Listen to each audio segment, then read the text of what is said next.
Welcome, and we want to thank Joe for coming today for CTSB TV to record this walkthrough of an exhibit for us.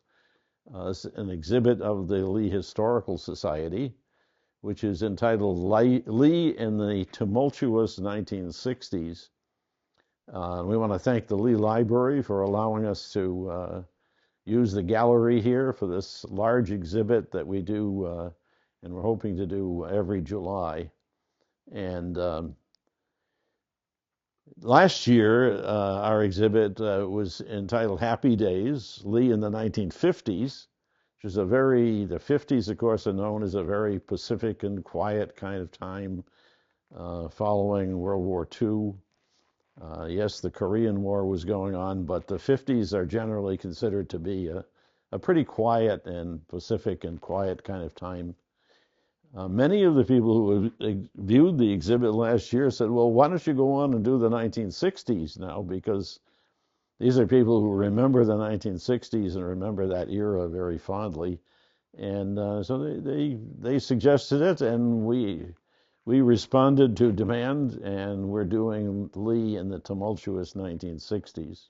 Well, it's noteworthy that we've entitled this exhibit to be the tumultuous 1960s, but the 1960s did not begin as a tumultuous era. It began very much like the 1950s as a quiet sort of era. We did have a new president come into office, and that seemed to make a difference in some ways. President Eisenhower presented this very laid-back, quiet, elderly gentleman time in the White House. John Kennedy was elected in 1960, winning over Richard Nixon for the presidency. And President Kennedy presented this youthful, sort of energetic sort of way. There were pictures of him sailing on his sailboat at Hyannis, and the family out playing touch football, and this energetic, encouraging Americans to get out and exercise, and presenting it as a new sort of era. And indeed, it became a new era. And as we go along, I think you'll begin to see how some of these events took place. These are general events of the 1960s. Of course, the assassinations that took place during that era, we'll talk about a little bit later. The space race, which was taking place in the 60s. And many people remember fondly the Woodstock event. A little hard for me to appreciate because I was not at this place, but it's a pretty wild event and crazy event of the 1960s, which is remembered by many. So for each year, what we have done here is talk about the general things that were happening in the country. I mentioned before the election of President Kennedy, but also some immediate failures that took place during that administration, especially the Bay of Pigs invasion in Cuba, which was aimed at overthrowing the government, the Castro government in Cuba, and it failed rather spectacularly. Also, Russian Yuri Gagarin became the first person to complete an orbital flight of the Earth, and the space race became big news in the 60s. Here we see Roger Maris hitting his 61st home run, setting the record, defeating or ending Babe Ruth's record of 60 home runs. And Maris was hounded by haters during the time that he was trying to set this new record, and his hair was falling out. He was almost bald by the time he hit his 61st home run. And so we all have, for each era, we have the best films that were on in that era, top songs, food crazes, and other events that were going on during that era. So we ask ourselves, what was going on in Lee during 1961? Well, as I said, it was a very quiet time, but we do begin to see as we go along here some of the things that were going on that really signaled big time change in this country. We borrowed many of the photographs that we have from school yearbooks of the 1960s, which we found as a very rich source of having preserved pictures from in Lee at the time. And there's some kind of comical stories here as we go along. A tipsy Great Barrington man smashed into the town's new police cruiser less than a week after it went into service. And in court, Judge Dwyer observed rather dryly, "You picked a bad target." And indeed, running into the town's police cruiser was a bad target. One of the big things that was going on in 1961 was a demand from the state of Massachusetts that Lee build a sewage treatment plant. Lee was still discharging raw sewage into the Housatonic River, and the state was demanding that the town expend a good deal of money to build a new system.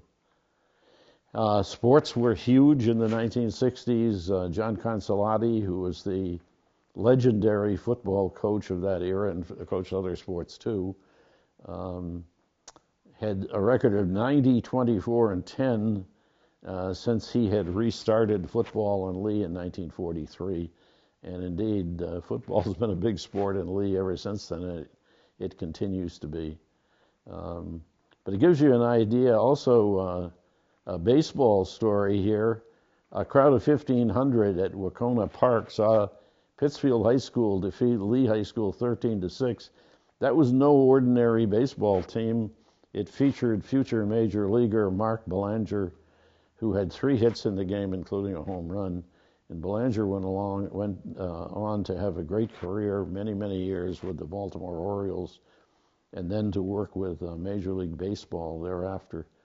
Music was big in Lee, as you can see. There was a gentleman named Charles D'Annunzio, who was a very energetic music teacher, and not only sports were big, but music was big also in 1961. Still on the year 1961, and we have a picture of some kids in a car there at the Mobil station. And the reason that's there is because one of the things we noticed in going through the yearbooks was the huge interest that kids had in their cars and cruising around town in their vehicles.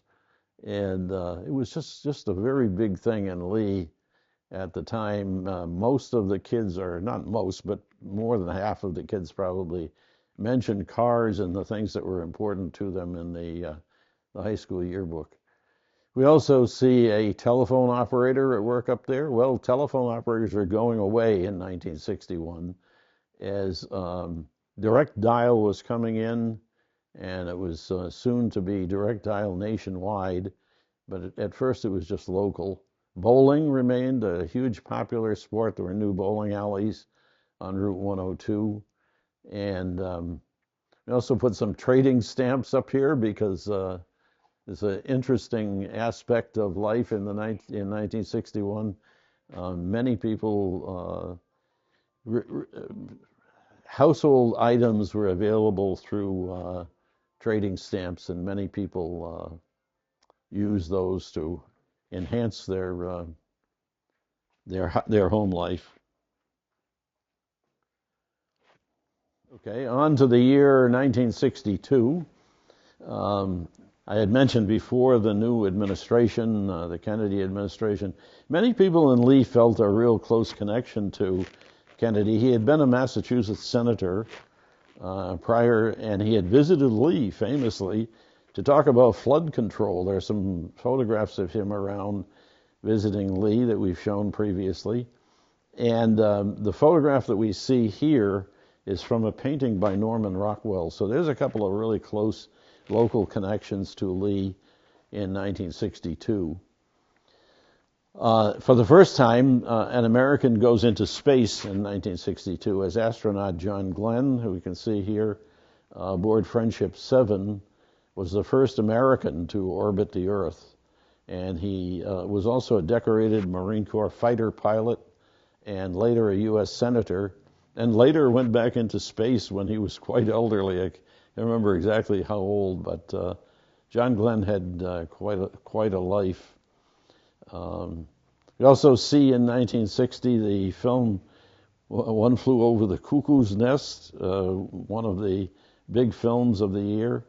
What were people saying? What were their expressions that they used in slang expressions in the 1960s? Out of sight was one, and give me some skin, which meant shake hands or slap hands or whatever.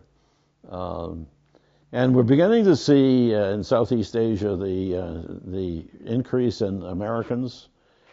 First in Southeast Asia as military advisors, and then becoming directly involved in the fighting in Southeast Asia.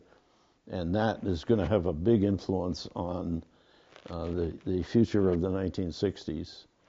So there we have the start of the year 1960, and we'll move along to what was going on in Lee during this era. In the upper left in this picture, now we're talking about Lee in 1962, what was going on in Lee, and we see two of Lee's favorite people. In the upper left, we see President Kennedy, and the gentleman who was shaking hands with President Kennedy is James Burt, the Lee Medal of Honor winner and from World War II. So a great local favorite, James Burt, and of course President Kennedy also. We see in the upper right here, we see a picture of Town Hall as it originally existed. Now, people may wonder why it was called Town Hall. If they don't remember what it looked like, it actually was a hall. The upstairs of the building was a large open space that was used for town meetings. And of course, that building was built in the 1880s, in 1874, actually. And it took only $10,000 to remodel the ancient town hall.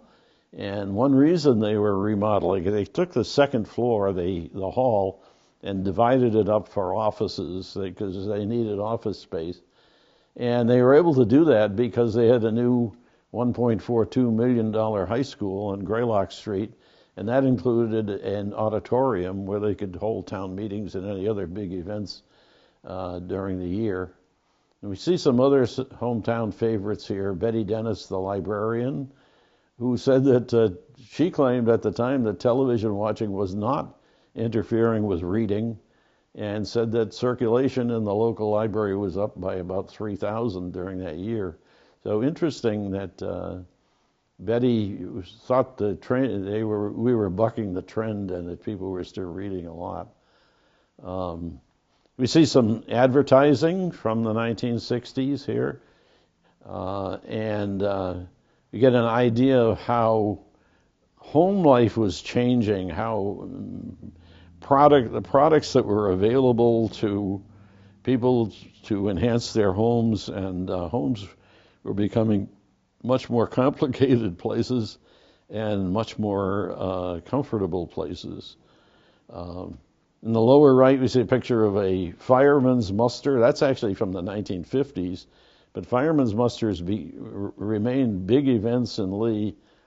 And the Lee Fire Department held a muster in 1962 in which 30 fire companies came, and there was an opening parade featuring the Lee High School band and a fife and drum corps, which was brought in for the occasion. So in terms of entertainment, firemen's musters were big news in 1962. We move along to the year 1963, and we're beginning to see some of the changes between the 1950s and 1960s, especially as we see in the upper right here, civil rights protests in Jackson, Mississippi, a sit-in at a 5 and 10 lunch counter, in black folks demanding equal service. If you had lived in the South in that era, the only way black people could be served was to go to the back door of a store of that type. They were not permitted to enter or to sit at the lunch counter. So this protest was against that particular practice.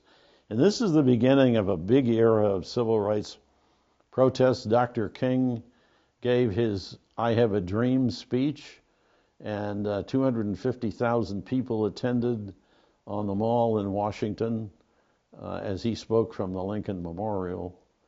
Alfred Hitchcock's movie The Birds scared the devil out of people as birds appeared to go crazy in the movie and to attack humans. 1963 terms, slang terms that people were using was dig it. Okay, I dig it, I like it. And bummer, which is actually originally refers to a drug term, but later became any bad event in a person's life. Following the Cuban Missile Crisis and the scare that there might be a nuclear war as a result of it, the hotline was established between Washington and Moscow, so President Kennedy could pick up the phone, or Premier Khrushchev could pick up the phone, and they could talk to each other, and cooler heads would presumably prevail. So that's what was going on generally in 1963 in the news. All right, we move along to Lee in 1963. One of the most popular places we often hear of is a place called the Park Snack Bar, which is indeed right down by the park, and a wonderful local hangout for folks who lived in Lee, folks of all ages, it appears. But there was a lot of concern about young people in this era, a lot of concern about their not having enough to do. This actually is a holdover from the 50s when we began to see that, also in the 1950s. You see a group of kids congregating in front of the Lee Hardware building there. And, that's the kind of thing that bothered people a lot, the kids hanging around on the street and apparently not having enough recreational outlets. And there was a move to increase recreation for folks, for young people, including the development of a YMCA that was briefly here in Lee. Television was expanding after a decade earlier in the 50s. There was only one TV channel that was available here, and by 1963 we see 3 channels available, and so the television entertainment was increasing. But local entertainment continued. As you can see, here's a game between the All-American Redheads, a team of very tall ladies who toured the country. They came to Lee and played Thomas Memorials, and so it was sort of a battle of the sexes, and the game was won by Thomas Memorials, the local team, 62-44 over the All-American Redheads. And just to give you an idea of some of the local events that were going on at the time. The Congregational Church was planning the addition and parlor and office space that we see there today in 1963, and they were raising the sum of $60,000 to renovate the church, and those are the same additions that are on the church and very much in use today from 1963. Now these are, again, events that were going on in Lee during 1963.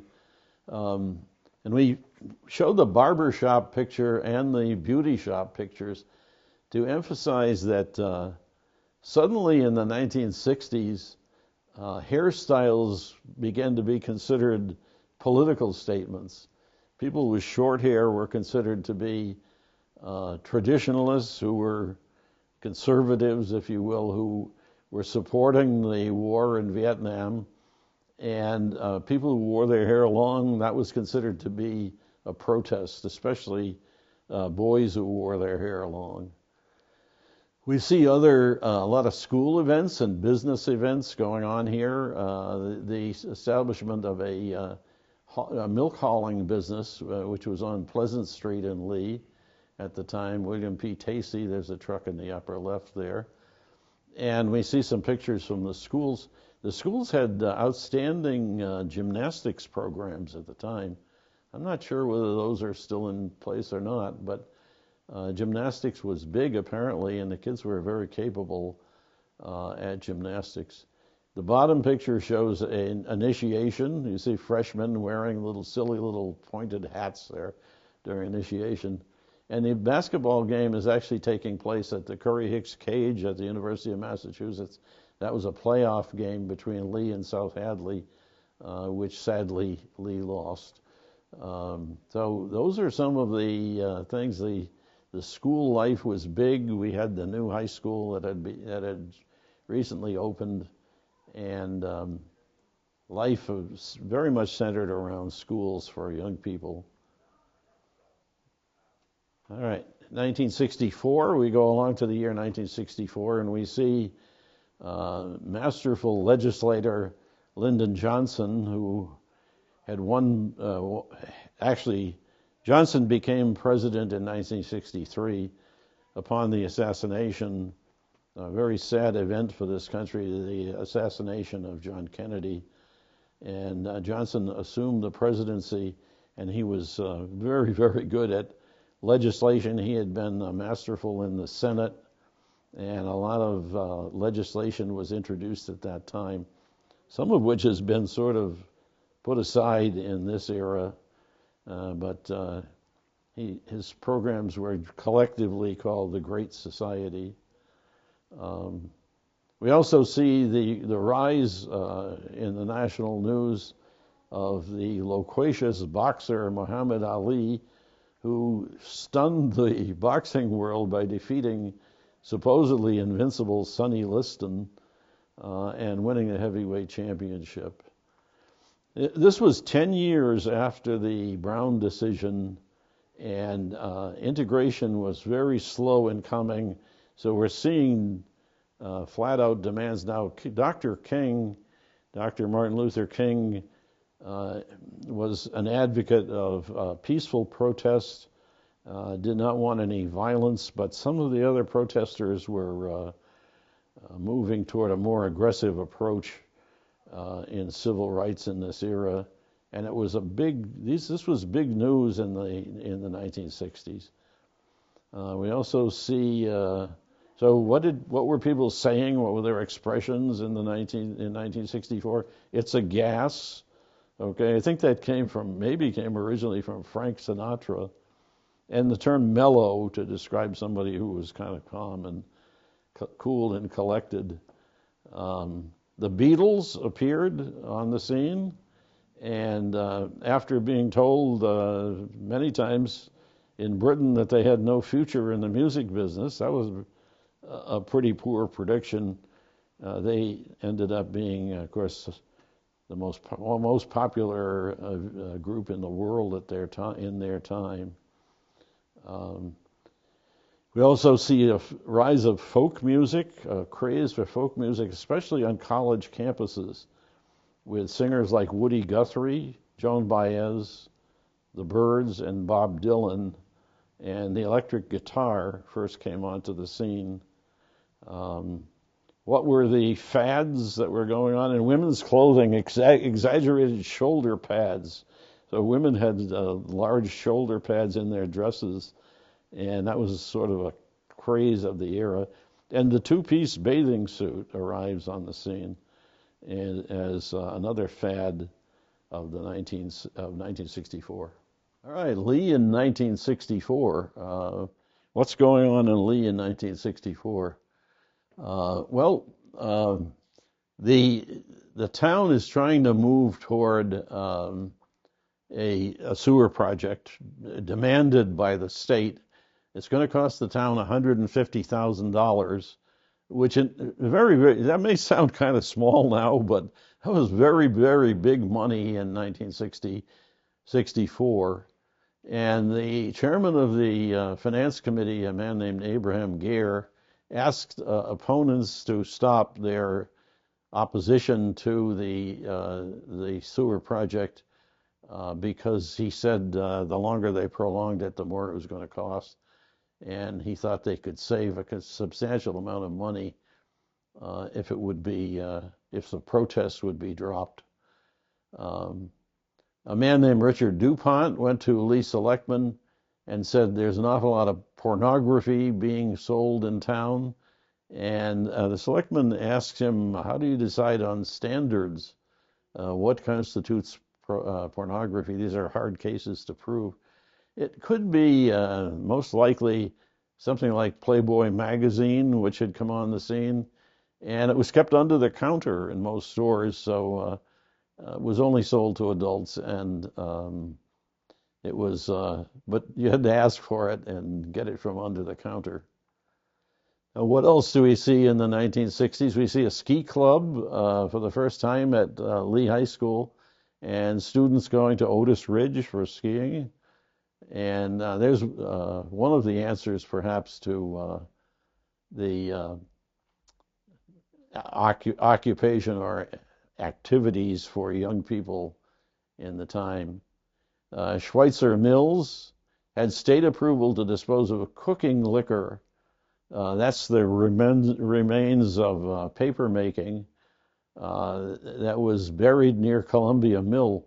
If you drive around Lee today, you'll see a lot of these sites which are aerated. They have vents from sticking up from the ground where the gases that are produced from this waste are vented. So Lee has a lot of these sites. There's a lot of dump sites.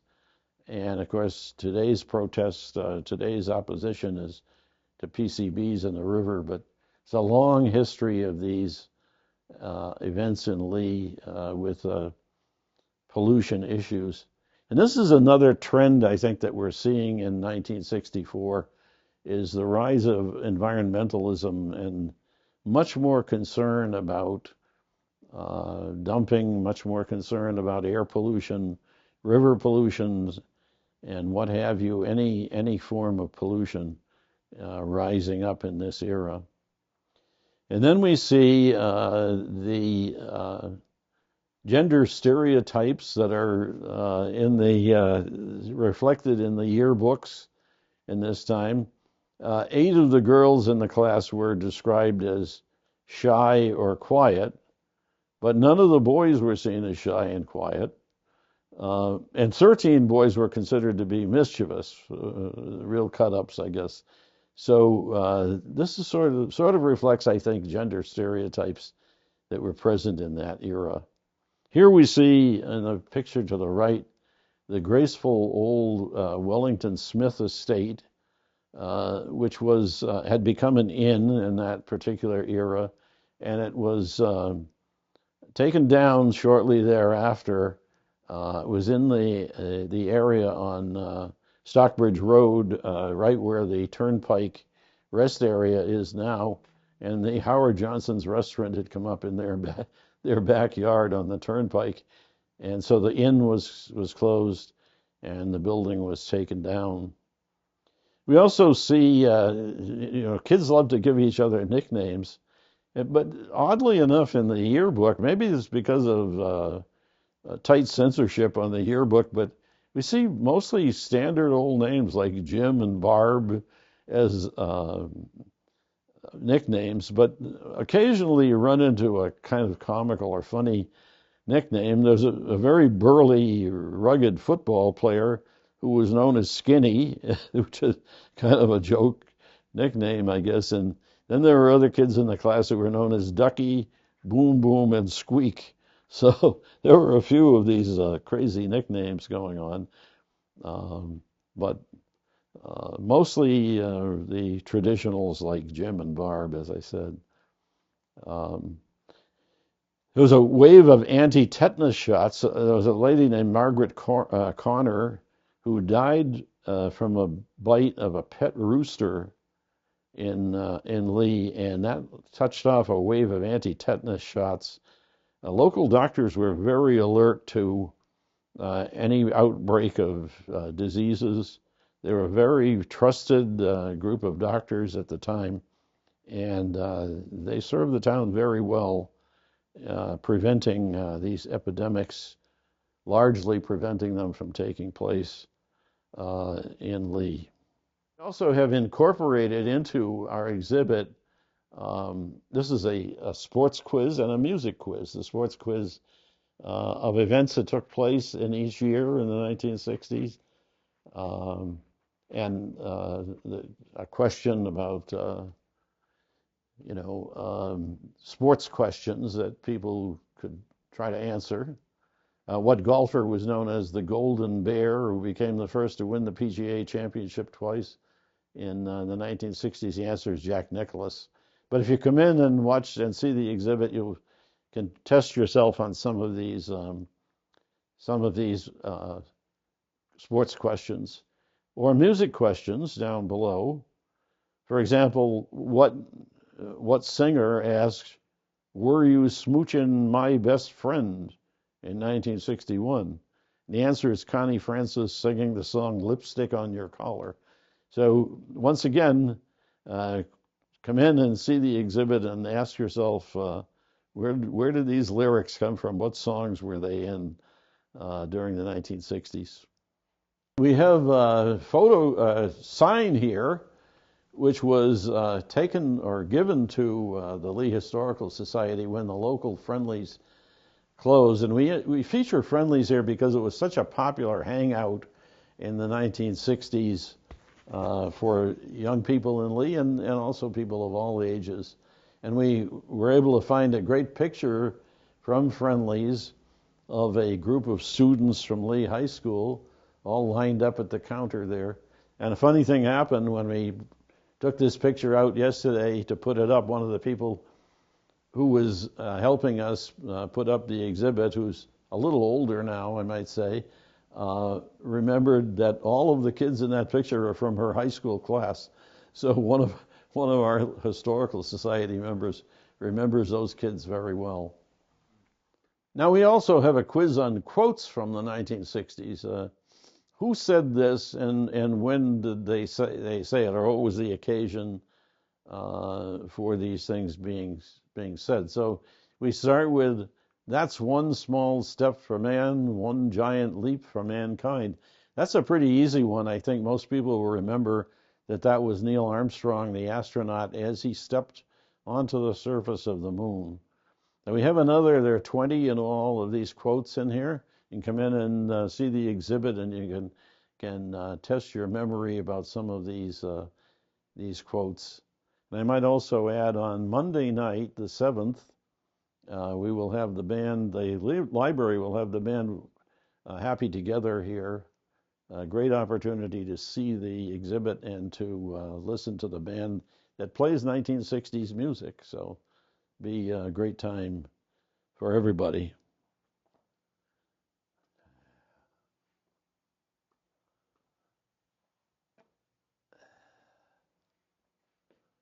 Now we're on to 1965, and it's maybe not reflected too readily locally in Lee, although I'm sure it was on everybody's mind. We see the expansion of the war in Southeast Asia, and on the upper left picture we see a Operation Thunder, the first of 150,000 bombing missions that took place in the Vietnam War. So why was the Vietnam War so controversial? I'm sure it was controversial in Lee too, although less shown in the exhibit perhaps. Why was it controversial? Well, some people considered, the old-timers considered the Vietnam War to be a war of communist aggression that was actually trying to expand the influence of communism into other countries, including Vietnam. But many others, the opposition, the opponents of the war, excuse me, saw this as a Vietnamese civil war. And why were we involved in this Vietnamese civil war, half a world away on the other side of the world? And American kids were dying. And the President Johnson was hounded and chanted at LBJ, LBJ, how many kids did you kill today? And he was hounded out of office and eventually would announce that he would serve out his term and then leave office.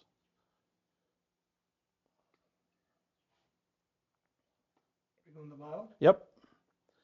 All right, we're on to Lee in 1965, and plans are in place for the new sewer line. So these are steps in the right direction. These are the right things to do for the town of Lee, and a big step forward for the town to stop dumping raw sewage into the river, which is a pretty crude thing to be doing. But it was the way things were done for many years. Also, on October Mountain, the federal government was planning a project in the reservoirs on October Mountain, and this was expected to improve the water system for the town of Lee, and it did. We have a great water system today, and it comes from these events that were taking place in 1965, which was a federal project which was presented as a flood control and recreational project on October Mountain, but it also benefited the town of Lee greatly because we had an improved water system coming from it. We also had in 1965 the selectmen considering building an airport in Lee in anticipation of growth. And I think they had an idea that maybe there would be flights in here from New York, flights of people who would come for vacations. And we see below a DC-3, photo of a DC-3. It's a type of aircraft that might have been coming in. And they never got around to picking out a particular place, but the Carrington Farm on Terringham Road had been a landing strip in the past and might well have been considered. I remember a lot of the land along East Street at that time, too, was also not occupied by homes. And that might have been another possible location where that could have taken place. We also see in Lee a committee rising up trying to clear the name of Major General Charles Lee, the namesake of our town. And of course, Lee, as we well know, was once highly regarded for his military expertise. In Charleston, South Carolina, for example, he was credited with protecting the city from British fleets, and he was sort of beloved, actually, in Charleston for the defenses that he set up, the forts that ring the harbor in Charleston. And Lee had been a military officer in Great Britain and in Poland previously, prior to his coming to the U.S., and he was a well-trained military officer who had a great military abilities, but he attempted to undermine George Washington during the war, and eventually Washington dismissed him, actually argued with him about his performance at the Battle of Monmouth in New Jersey. And Lee demanded a court-martial. He was convicted and removed from the Army as a result of it. So that's our namesake. Okay, we see here, now we have our new high school on Greylock Street, which, as you know, is a rather modern-looking building. And we see here 3 phases of building of the Hyde building, which was left to the elementary school. It was being used as an elementary school then. But you see 3 different phases. The 1894, the original building in the top picture. Then we see the addition of 1917 and the final edition of 1936. And of course, this building, which is a beautiful old building in many ways, is phased out in favor of the new building on Greylock Street. So we see also some more school pictures here. We see a group of kids down in the lower left there sort of wearing the uniform of the day, which was chino pants or maybe jeans, white socks, and loafers. That was sort of the standard uniform in 1965 for kids going to school. We also see the workout of the girls volleyball team, which is a new team that was started in '65. We see the class clown in the upper picture, who's being wheeled out of the building in a large trash basket with just his legs showing up, or I see an arm also coming up there. And the lower right picture is the language lab, which was the technology of the day. It was being used to teach languages. So.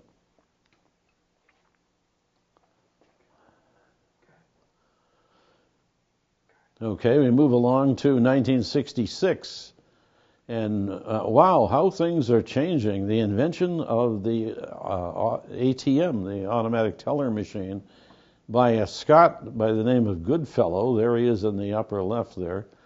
And wonderful invention that I'm sure we all benefit from today, except we keep forgetting our PIN numbers. So that's a problem created by the technology, the new technology of the day.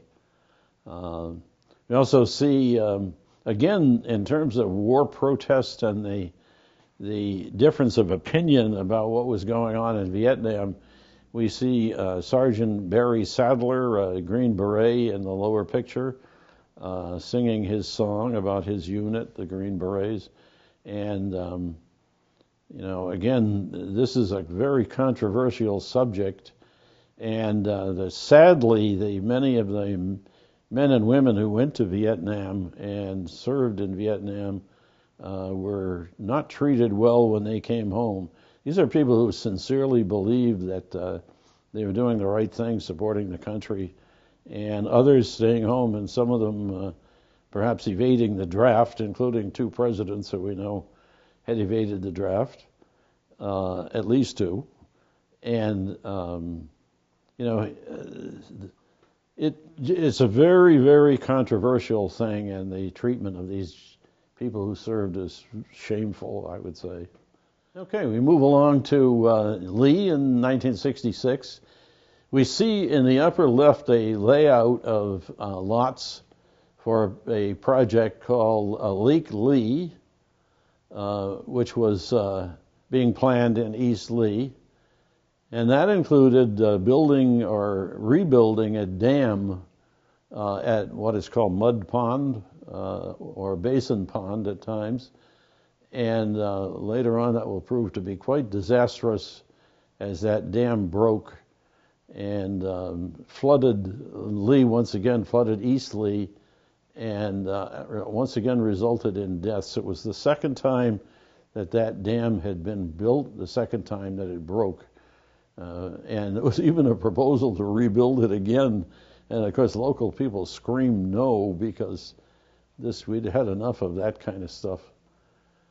Now, we also see in the picture in the lower center, we see the former Smith home, the paper makers, this family, that was one of their homes. And that had been turned into a academy called Lee Academy, a private school, which was operating there, and it apparently attracted quite a clientele and became quite an object of protest from people in Lee who felt that these young people who were coming in here were pretty disrespectful and pretty badly behaved group of people, and we'll see that as we go along. I think we'll see some more about it. A towering gasoline sign near the turnpike was controversial. Once again, we see concern about the looks of the town. They damage the buildings that were removed.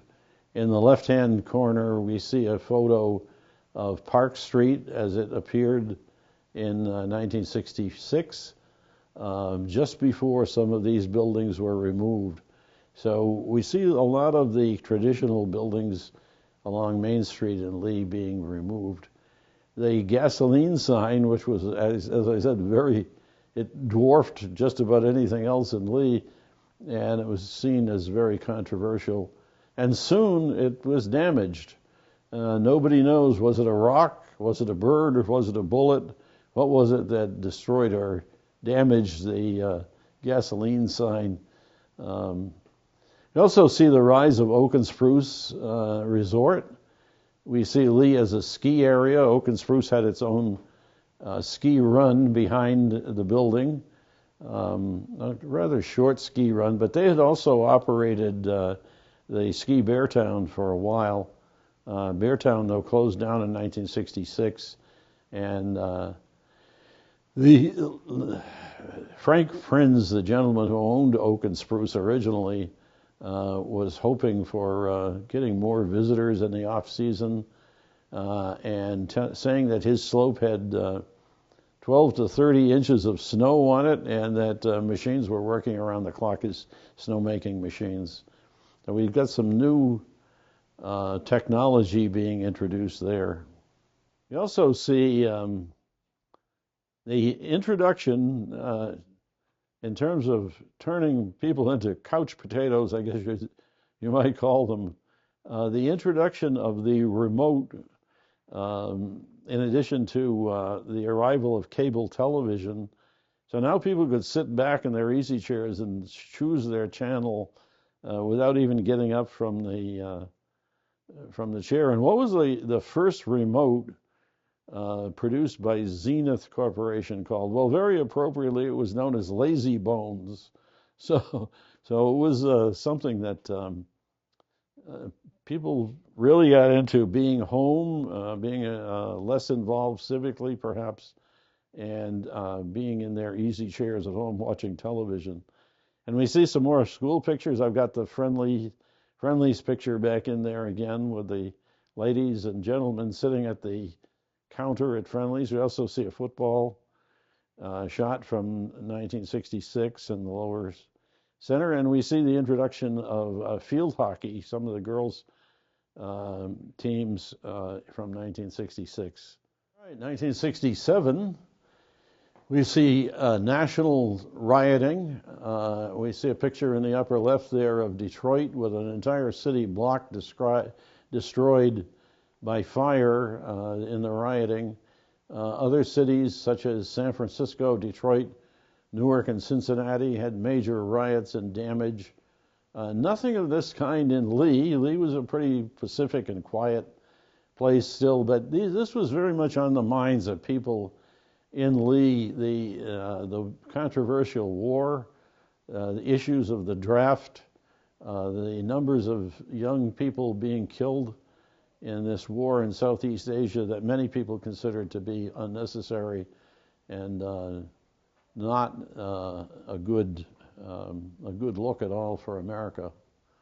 And it changed the country. It substantially changed the country. It's considered to be the first war that America ever lost. So we had a sort of myth about invincibility and never losing a war. And here in Vietnam, well, what happened, of course, in Vietnam was a highly mechanized army, the greatest army in the world, and the greatest Air Force and Marine Corps in the world went to Vietnam to fight a war, and they were ill-equipped to fight against guerrilla warfare. These are people who lived in the ground, literally, almost a Stone Age kind of existence for these people. They were fighting for their country, and they were fighting in ways that we were ill-prepared to deal with. So 1967, this is when we really began to see huge controversy, and as I said, very much on the minds of people in Lee, whether they were protesting or not.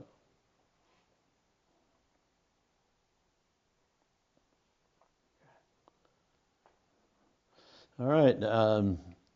The 1967 also sees in Lee Mr. H. George Wilde, who was then the owner of Highland Farm, proposing an expansion of Lee Library to include a civic center and an Olympic-sized pool at a cost of $600,000. The proposal, I'm sure the library has the proposal that was drawn up, which included the swimming pool above the library. Kind of hard to imagine today. We're in this building now, and this is a proposal that went on in 1967 that was, of course, never built, obviously. Others were working on the issue of teenagers being idle, not having enough to do. And Hyde House on West Park Street was formed into a YMCA for a short time. Lee at the time was a town of enclaves, we might say. There was an East Lee Association that lobbied for what was needed in East Lee: traffic concerns, street lighting, industrial encroachment, abandoned houses and playground needs, for example. And there had long been a South Lee Association headed by Mrs. Samuel Huggins at this particular time, who had been active on behalf of South Lee. So we were kind of a little bit of a divided town, if you will. Now, we also see the arrival of Kentucky Fried Chicken in Lee. Now, that's the building that's now occupied by Domino's Pizza. Had been occupied for many years by Lee Prevost Plumbing and Heating. And they immediately asked for a sign, a rotating bucket of chicken on a sign that would be out in front, and they were refused by the select board, who thought that was not in keeping with the character of the town of Lee. You also see the first sign in Lee of the drug culture that was sweeping the nation. This is 1967, and we see two young men from eastern Massachusetts being arrested and taken before Judge Hannon for illegal possession. But the judge just threatened them with jail time if they failed to keep clean, if they were brought before him again. So the drug culture is showing its ugly head in Lee in 1967 for the first time. That's the first reference I could find of drug arrests in Lee. But nationwide, it was much more prevalent. We see in the upper center here the Lee Cinema, the Lee Theater, which had been a pretty quiet little place for a number of years, is transformed into the Tanglewood Cinema, it was known as. It was showing first-line movies. We see a couple of those up here. We see Steve McQueen in The Sand Pebbles, and we see Rod Steiger and Sidney Poitier in The Heat of the Night. So first-run films trying to take advantage of the Tanglewood name, but Main Street theaters were an endangered species at the time, and they were going away, and the Lee Cinema, of course, eventually would close down too. We also see the opening of Suburban Medical Center in Lee on Stockbridge Road. This has been serving the town all of this time since 1967 as a medical center for the town of Lee. We also see the town of Lee retaining rights to Washington Mountain Brook as a water supply, although most of our water is coming from the federal projects that we previously mentioned. The town was warned that that might require a filtration system that would remove pollutants or whatever from the water that was coming from Washington Mountain Brook. And we see also more concerns in the town about the environment. We see Lee Lime being cited by nearby residents for kicking up too much dust. We also see the Schweitzer Mills being asked to take corrective action for the dust and debris that they were creating in the air from the mills that were near Main Street. So a lot more concern about safety, a lot more concern about the environment and the health of people in the town, and this is a national trend, and it's certainly reflected here in Lee in 1967.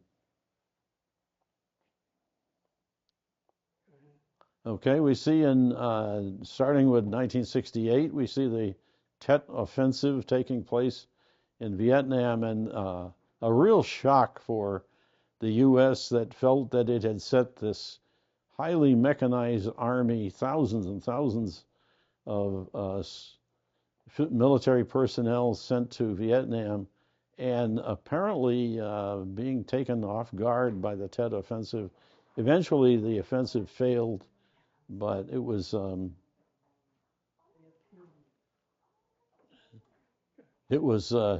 kind of shock for the U.S. that this was going on. We also see the North Korea capturing the USS Pueblo, sparking more Cold War tensions in this era, and the Soviet Union invading Czechoslovakia in this era.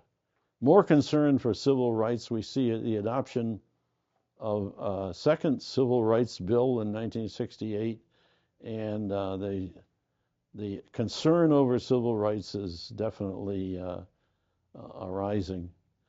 We see perhaps a sign of the future. We see the film 2001: A Space Odyssey.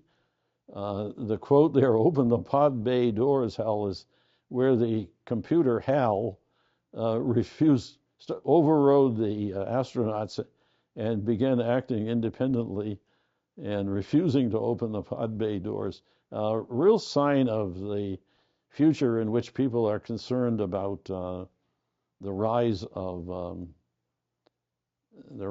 the technology and what technology might mean in the future.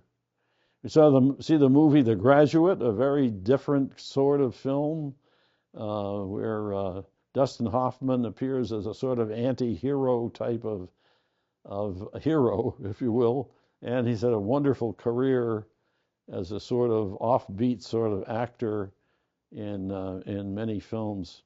But a great movie, The Graduate, one of the greatest of films, I think, of all time. All right, 1968 became the year of water. Heavy rain and spring runoff led to the collapse of the dam at Lake Lee. We've previously referred to the Lake Lee project. That sent water down into East Lee. Fortunately, at that time, the turnpike had been built, and the turnpike, because it's raised up, almost served the purpose of a dam, and it probably prevented worse damage than might have come otherwise. But the damage that was done was huge. And you can see in the upper left picture a picture of an engineer checking the depth of the damage that was done to that site by the water that came out of there in 1968. And you can see a picture or a map from the Berkshire Eagle on the lower left, and that's the map showing the location. Of course, many people will know where Mud Pond or Basin Pond is located anyway. There were 2 deaths resulting from it. There was much industrial damage. You can see the Clark Aiken plant on the upper right with huge amounts of debris around it. The employees had to shovel tons of mud from the building. And that building was still there until the Lee outlets were built. It was taken down in the 1990s when the Lee outlets were proposed. Also, the year of water is the introduction of the new water system made possible by the federal projects on Mount Washington, actually the October Mountain, I should be saying. Now we see on the lower left, we see an announcement from the Lee Water Commissioners warning people that this new system might gush into their houses and blow out some of their plumbing because the pressure from this new system would be so great. And that's a lengthy warning on the part of the water commissioners, telling people that they needed to purchase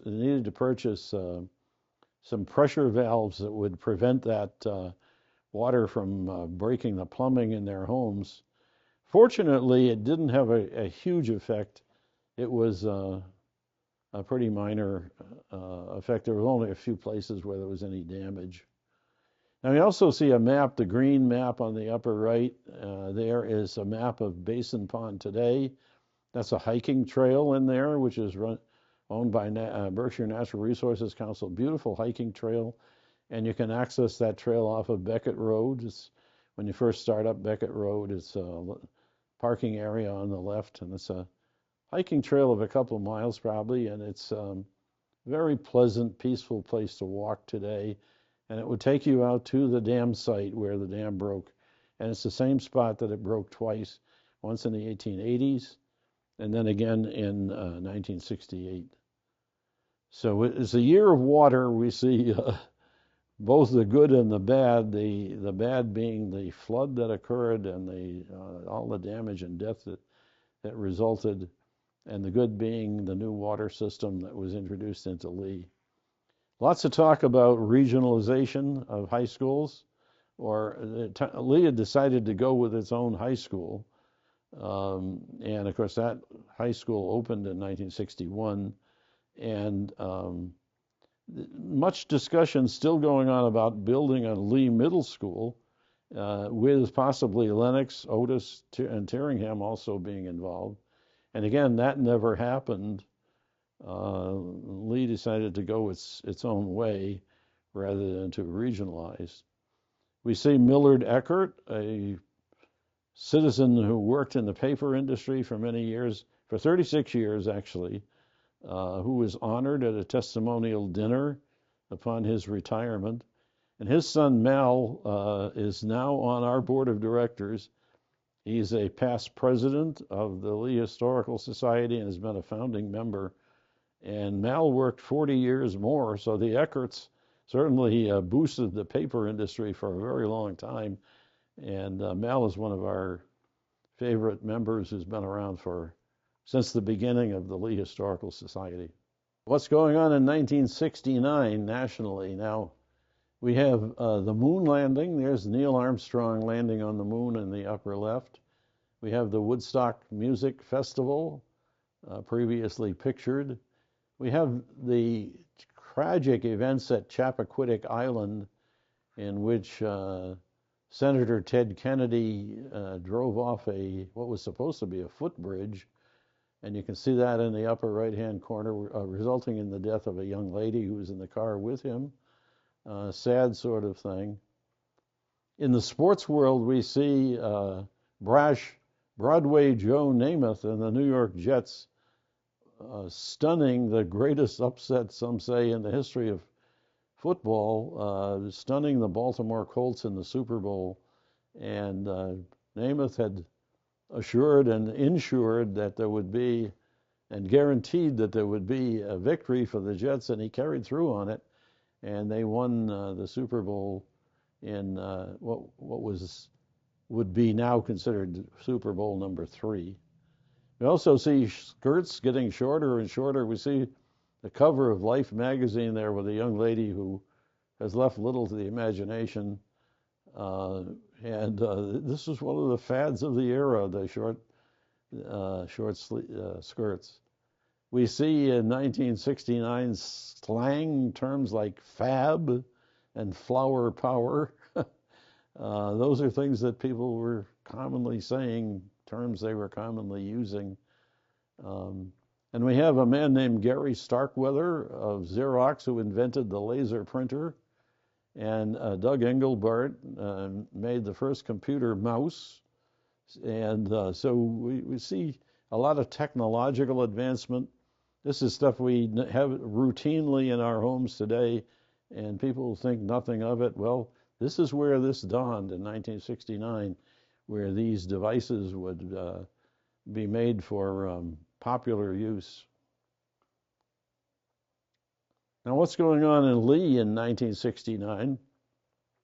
High school, again, on the technological side, we have Lee High School students having access to IBM computers. And so kids are being taught computers in school for the first time. And we see in the upper right a typical computer setup of that day. A young lady, that's not a picture from Lee, but it's a picture of the equipment, the type of equipment that they were working on. from IBM. They had an advisor here from IBM who was teaching the kids. And the young lady was standing in front of a computer processing unit. If you look to the left, you can see a printer with the paper in it. There would also be the memory was all stored on cards, little punch cards that were, maybe 6 inches long and 4 inches high, something like that. And everything was processed on those cards. So there was a key punch machine there, which is probably the behind this young lady. About 60 gazillion of these little cards, they were all over the place.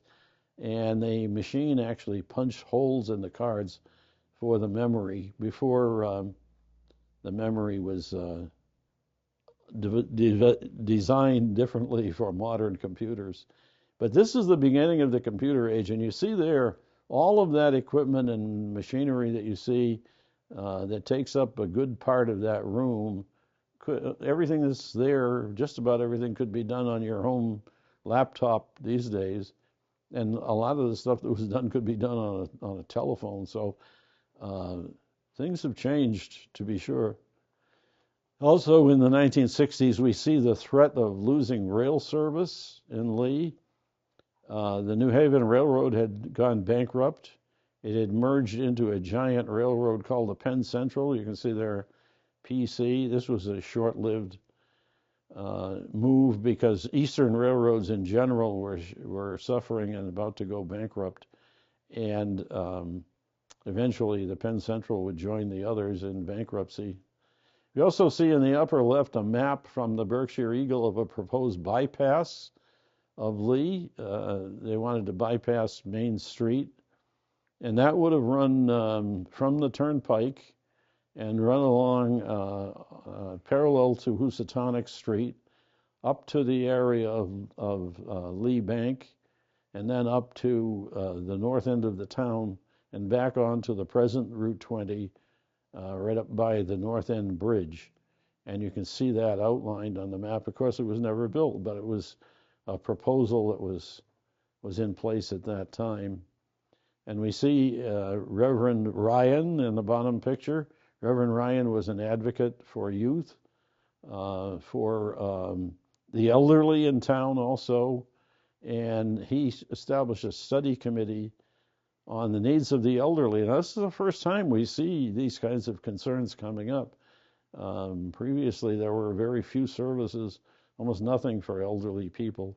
And Reverend Ryan was proposing the housing. Now, we've got much housing in Lee today, including in the old Lee High School building. And, of course, on Main Street, we've got much housing for elderly people. Really the dawn of that type of service by a town in 1969.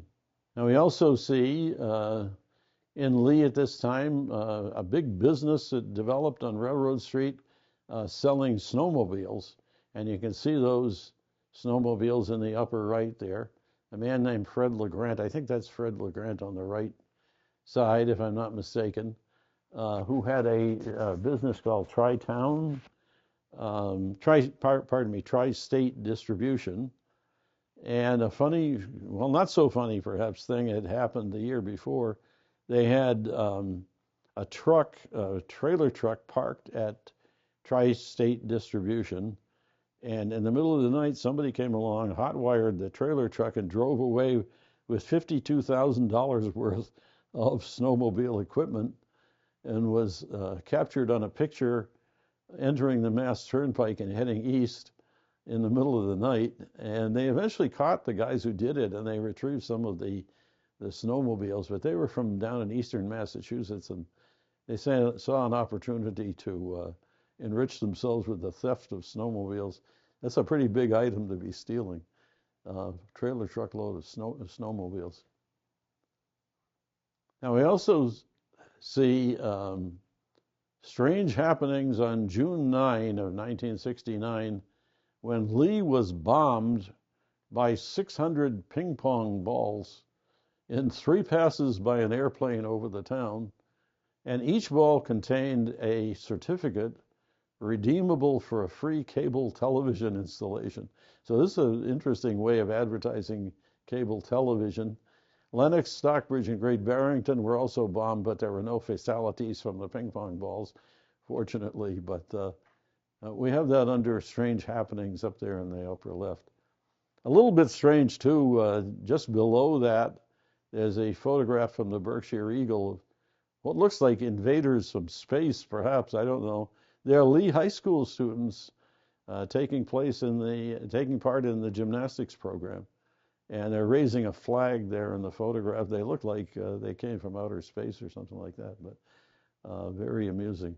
Now, you talk about an unsung group of people. We have a photograph there in the lower center of the lunch ladies from the high school, and a lot of contribution on the part of those ladies who are not always appreciated for their hard work, and wonderful group of ladies there in the picture. Move along to 1970, and we have a photograph there in the upper left of some of the events, probably a typical photograph of the Woodstock event, and we put it in 1970 because the interest in this was rising so much, and it became sort of a rallying cry of a whole generation of people, and probably a great many people. I can't remember the numbers of people who attended Woodstock. Oh, we've got it down there. It's about 350,000 people gathering on a farm down there in New York State. And now I think if you talk to people from that generation, it seems like everybody from that generation says they were at Woodstock.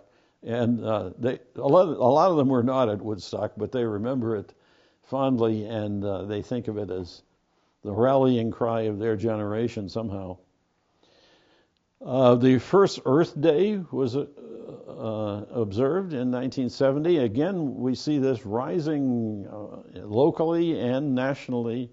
We see this rising interest in the environment, clean air, clean water, and connecting that to diseases. And great events of 1970 and leading up through the 1960s. The food fad of 1970 was quiche, but as the old saying goes, real men refuse to eat quiche. So it was only a fad among women, apparently. We also see the cutting-edge television program, All in the Family. That's a really different sort of frankness and honesty. The Archie Bunker character is remembered by many for his famous lines, which I will not repeat here. Now, slang from 1970, take a chill pill and jive turkey. There's a couple of terms from 1970. And the book comes out, Everything You Always Wanted to Know About Sex, but Were Afraid to Ask. And many people apparently were very curious, and the book became a bestseller in 51 countries. So that's 1970, and that's some of the stuff that was going on. And there's much, much more. I hope people will come and view the exhibit because there's much, much more. We can't touch on everything here, but we're trying to summarize. So now, in terms, we had previously seen a proposal to renovate the library. Now a man named George Bagnashi comes along, and he wants to spend $14,687 worth of town money on renovating the basement for a children's space and reading room. I think renovations took place, but they were not up to code, so they're not able to use that space. But that was a project of that era. And the Lake Lee property where the flood had originated was seized for non-payment of taxes by the town. But the owner, Walter Cromwell, a businessman from Connecticut, said despite the seizure, they planned to build a development, but with a swimming pool and no dam. So I think that'd be, probably if they were going to build it, that would have been a good idea. There's a few houses out there. I'm not sure if that group built them or not, but most of the project was never completed. And we see some pictures here from 1970. We see the eastern approach into town along Route 20, and buildings pretty much as they exist today. The landscape had been changed by the turnpike, and not a huge change there. And then on Park Street again, we see the Price Chopper Market has replaced the beloved Lee Supermarket that had built that building and was there for many years. And Price Chopper came in and served the town for a number of years before they lost out to Big Y and closed that store. We also see a picture from the Forest Mill on the right in this panel. And that's a mill that was on Forest Street in Lee, and it's still there. The building is still there. I think people miss it because it's on a sort of back road. The state had a bear population in 1970 it was estimated at 40, and today it's estimated at 4,500. So we just saw bears yesterday crossing Prospect Street. So our interest in those wonderful big animals has increased tremendously in that time. And we see Peter Scolforo there in the lower center picture. He was the supervisor of highways, and he's the man for whom this gallery was named. He contributed a great deal to getting it built. So the Lee YMCA was offering several programs, again, to address the problem of keeping kids busy. But it seemed like most of the programs that they were offering were for girls, and most of the concern was for the boys, the behavior of boys in town. And the Kiwanis Club hosted again, we were reflecting the arrival of the drug culture in Lee. The Kiwanis Club hosted Police Chief John Boyne and Emmett Shea, who said the drug trade was very active in Lee. Boyne said he hoped to build an information program through the schools, and Shea said TV programs were influencing drug use.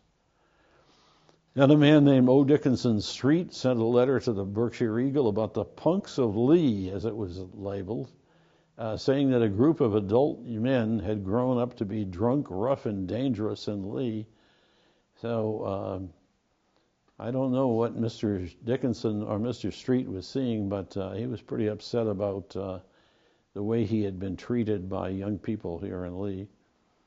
And again, we see in the left-hand side, we see gymnastics pictures from Lee High School, some really impressive gymnastics taking place at Lee High School at the time.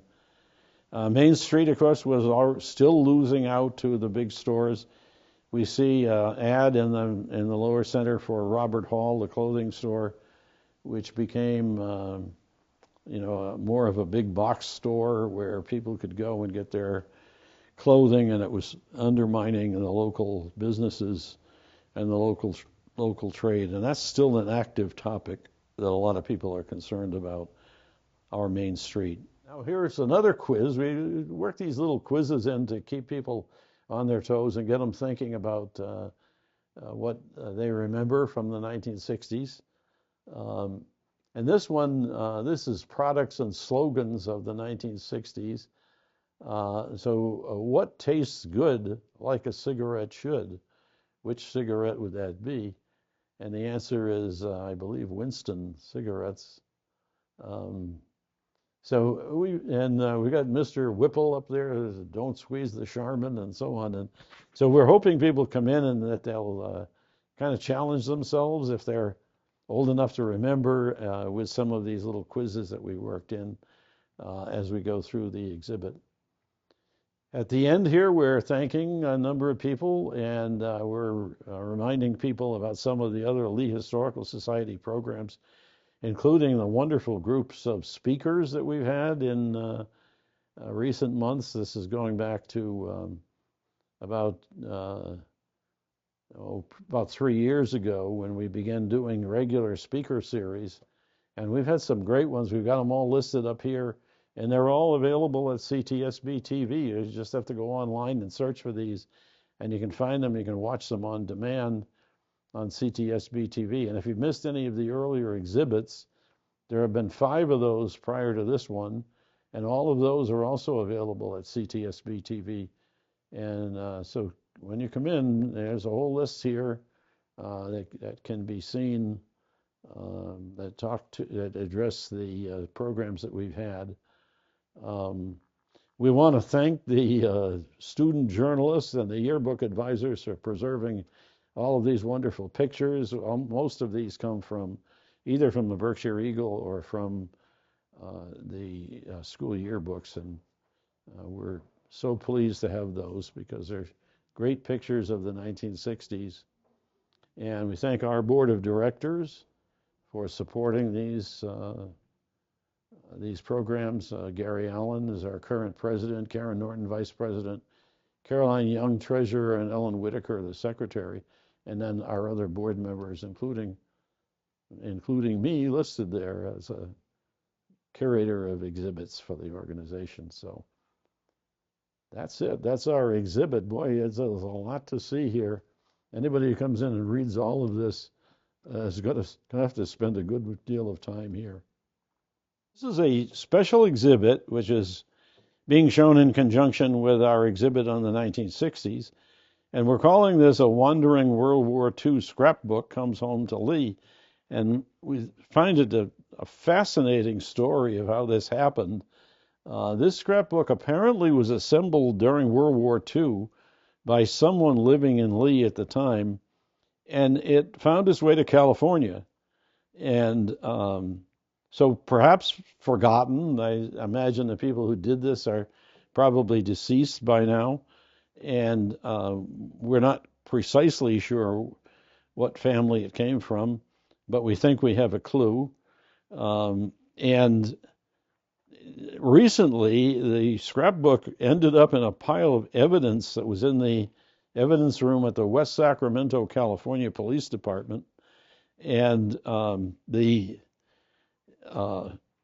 police determined that really it didn't have anything to do with any of the cases that they were investigating.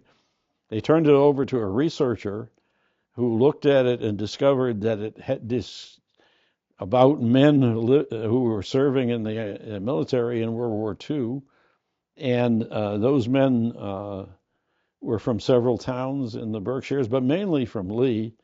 So they contacted the veterans agent of Lee, Doug Mann, who happens to be a veteran. He's a CPO in the Navy, and they put it in an old evidence box and they sent it to Lee. And Doug immediately remembered that I had been involved in doing research on veterans, and he contacted me and said, "Would you like this? This is a really neat collection of clippings." And then a lot of personal information about this man, Mr. McGinty, who was a sailor during World War II, and there's personal stuff about him. So we think this came from the McGinty family.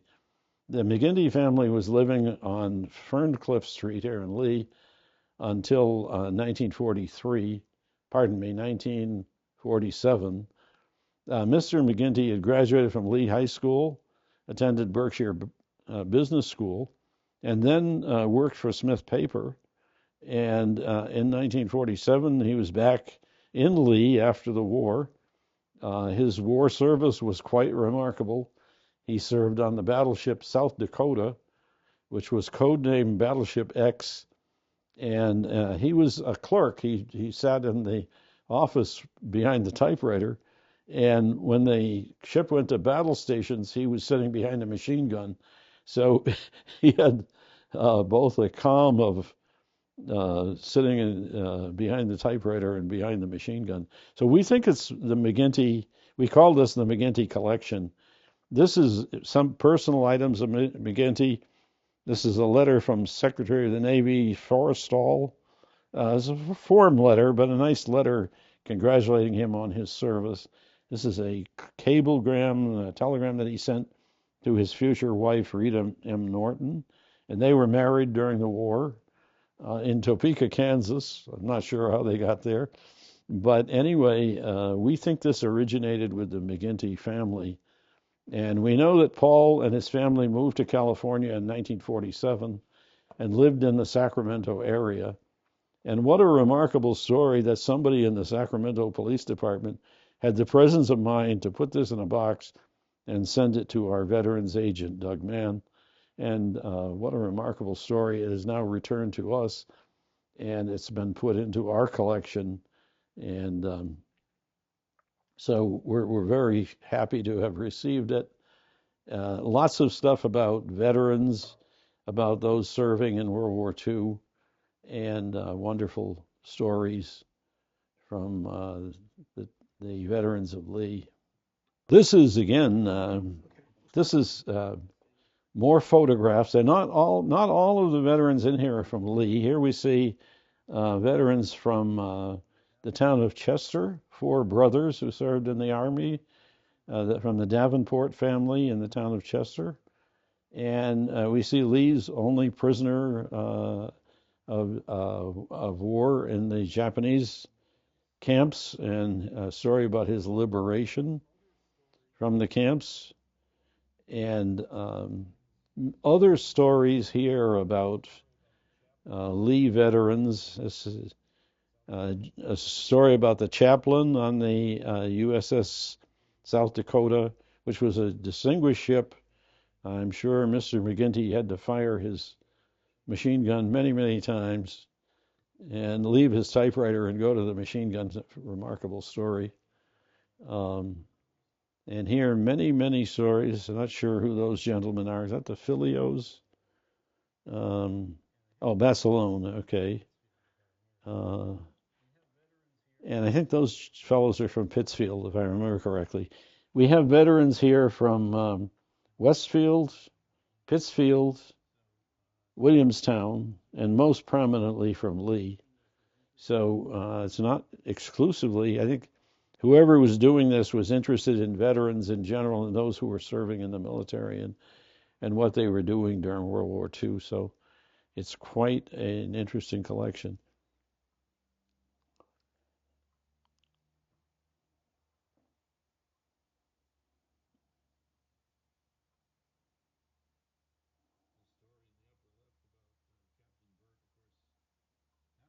The story in the upper left about Captain Burt, of course, that would be Captain James Burt. He was a captain at the time that he performed the service that won him the Congressional Medal of Honor.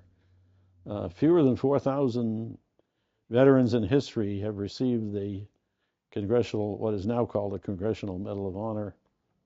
And we're very proud to have the history from Captain James Burt here in Lee and his heroism at that time. A very modest man who didn't want publicity. And the day that it was announced that he was receiving the Congressional Medal of Honor from President Truman, he said, "I went fishing at Laurel Lake." Okay, this is to wrap up our exhibit, the tumultuous Lee in the tumultuous 1960s.